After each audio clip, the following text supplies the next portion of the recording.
For years, the corner office on the 76th floor of Hawthorne Tower stood as a warning, not a privilege.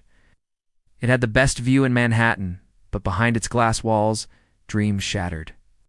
One by one, assistants came and went, fired, resigned, ghosted none. Lasting more than a month, whispers filled the building. It's impossible. A perfectionist. No soul. Some even said, the Millionaire CEO, Damon Hawthorne, had a timer running on his desk every time someone walked in, counting down their eventual failure. People feared him. Others hated him. But no one dared challenge him. Damon wasn't always that man. He had built his empire from the dust of broken promises and betrayal. Once kind-hearted, passionate, and full of trust, the corporate world had carved away every soft part of him. Now he was stone. His eyes were unreadable, his tone colder than the January wind, and his standards impossibly high. His last assistant left in tears after just 17 days, her resignation letter shredded before it hit his desk. Damon barely looked up when they came and went. To him, people were replaceable. Time was not. But then she walked in. Clara. Rivera didn't wear designer heels or carry a resume printed on gold-trimmed parchment. She wore clean but modest clothes, carried a second-hand leather satchel, and had eyes that didn't flinch no matter who stared. She had applied for the job on a dare from her best friend after losing her third freelance gig in a row. Just try corporate, her friend had said. If anyone can survive him, it's you. She didn't believe it, but she needed the money. And the challenge? The elevator chimed as she reached the top floor, her heart pounding, but her chin high. She stepped out and immediately felt it, the silence. The air was thick with expectation and fear. The receptionist glanced up, gave a tiny nod, and pressed a button. Mr. Hawthorne will see you now. Clara walked into the lion's den. Damon didn't even look up. He was seated behind a sleek black desk, fingers flying across his keyboard. His jaw was clenched, hair perfectly combed, suit flawless. The office looked like something out of a futuristic art museum, cold, silver, and immaculate. You're 5 minutes early, he said, eyes still on the screen. Clara didn't apologize. I'd like to be prepared. That made him look up. For the first time in weeks, Damon actually locked eyes with a candidate. She didn't flinch, didn't shrink. He noticed her confidence, not arrogance, just calm presence. Interesting. Read your application. No corporate experience. No Ivy League degree. And you had a spelling error on page 2. I fixed it, she said. I'm a fast learner. Another pause. Damon studied her like a chess piece. You'll be gone in 2 weeks. We'll see, she replied. And just like that, she was hired. Her first day was chaos. The email system was a labyrinth. Damon's calendar was triple booked, his board meetings brutal, and his phone never stopped buzzing. But Clara didn't crumble. She didn't try to impress him with flattery or pretend to understand things she didn't. She simply learned, asked questions, took notes. Watched how he moved, how he spoke, what made him frown, and what made him pause. By the 3rd day, she had rearranged his entire filing system for efficiency. On the 5th, she corrected a critical error in a merger document that would have cost the company millions. Damon didn't thank her. But he didn't fire her either. And slowly, things began to shift. She brought him coffee the way he liked it without asking. She started predicting his responses before he gave them. She even started pushing back, respectfully, when she thought he was making decisions emotionally rather than strategically. No one had done that before. Damon didn't know what to make of her. One evening, she stayed late without being asked, cleaning up the mess left after a disastrous board meeting. Damon walked out of his office, jacket over his arm, paused when he saw her still working. You know I don't pay overtime, he said. I'm not here for the money, Clara replied, barely looking up. Then why are you here? Finally looked at him, because no one else is. That answer haunted him. In the weeks that followed, Damon began to rely on her. At first reluctantly, then unquestionably. She became the buffer between him and the chaos, the one person who didn't crumble under his pressure. She even got him to laugh once. A real, honest laugh. The entire floor froze. People started talking. Is she still here? 3 weeks.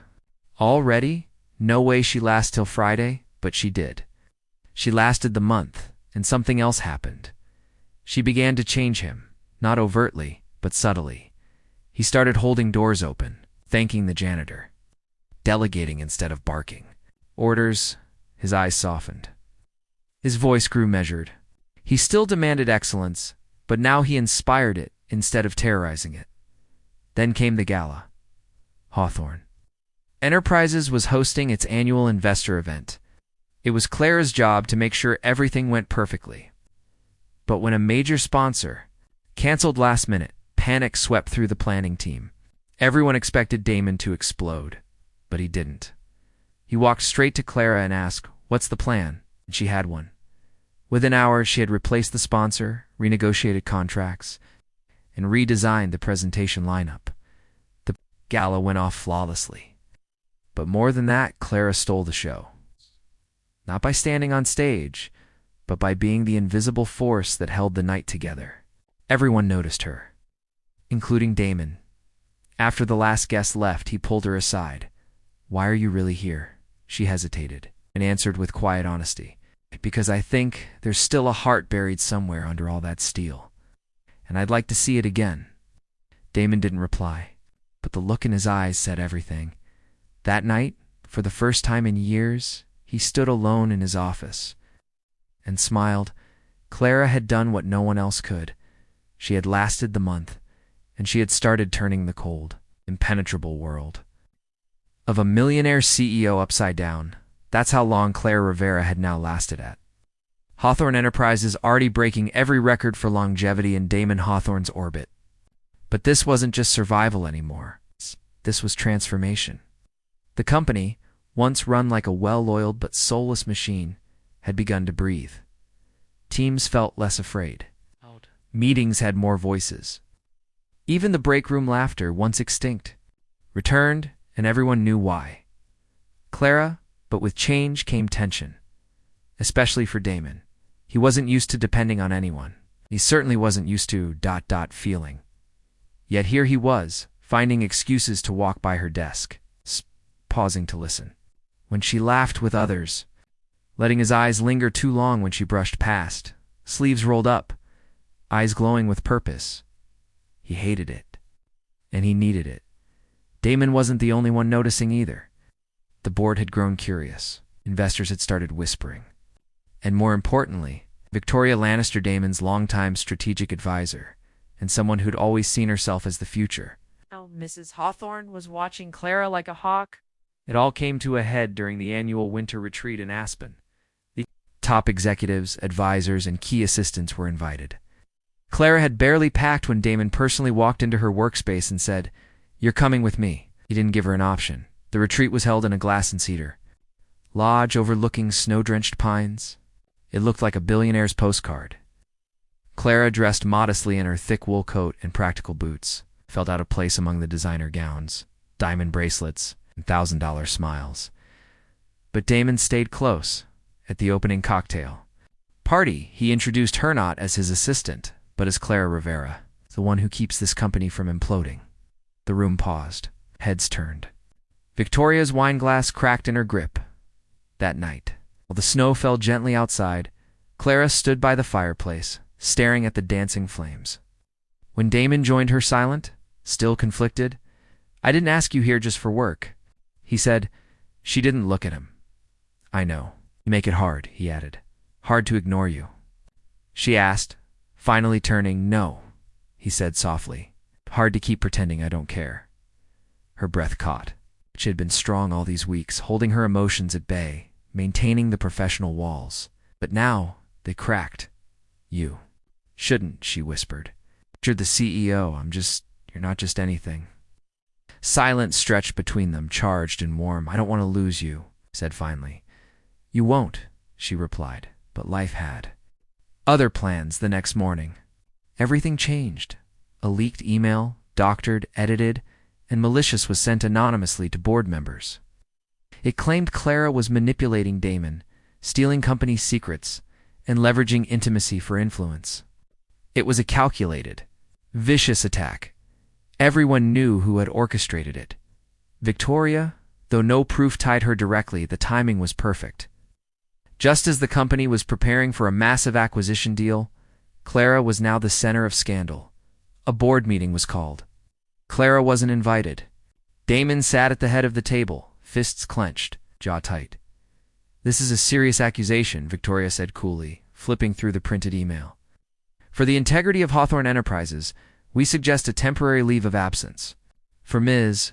Rivera, pending investigation." The room murmured. Heads nodded. Damon stood slowly. His voice was calm, but razor sharp. "Clara Rivera is the reason this company survived Q4. She's cleaned our internal systems, corrected two executive financial mistakes, and earned the trust of our international partners. If she leaves so..." Duan gasps echoed. Victoria's eyes widened. "You can't be serious." "I've never been more serious," he said. I walked out. He found Clara sitting on a bench outside the lodge, snowflakes falling gently on her coat. "They want you gone," he said. "I know," she replied quietly. "It's okay. This job was never forever." Damon dropped to the bench beside her, shaking his head. "No, Clara, you don't get it. This isn't about the job anymore. I can build another company, but I can't build another. You?" She looked at him, stunned. The man who once terrified interns, who barked orders like cannon blasts, now sat beside her like a man in love. "Come away with me," he said suddenly. "Forget them all. Let's start something new. Somewhere else." "I can't run from a fight," she whispered. "And neither can you." That's when Damon knew. She wasn't just an assistant. She wasn't even just a miracle in his life. She was the partner he never knew he needed. So, together, they fought back. Clara didn't hide. She confronted the board head-on. With Damon by her side, she presented the full, unedited email logs, caught metadata discrepancies, and proved the evidence had been forged. Victoria was dismissed immediately. As a final poetic twist, Clara handed her the box to pack her things. The fallout was swift. Clara was publicly exonerated. Damon held a press conference announcing her promotion not to executive assistant, but to chief operating officer. The company's stock rose 7% overnight, and their bond? Unshakable. In time, the rumors faded. The headlines quieted. But Clara and Damon's story lived on, becoming legend within the company. At their next staff meeting, Clara took the floor. "I was once told I wouldn't last a week here. What I've learned is that strong minds can build empires, but strong hearts can heal them. And sometimes all it takes is believing that impossible people are still worth fighting for." As applause erupted, Damon watched her, not just proud, but grateful. His empire was finally whole, because no one had lasted a month, but she. She turned his world upside down, and together, they built a new one.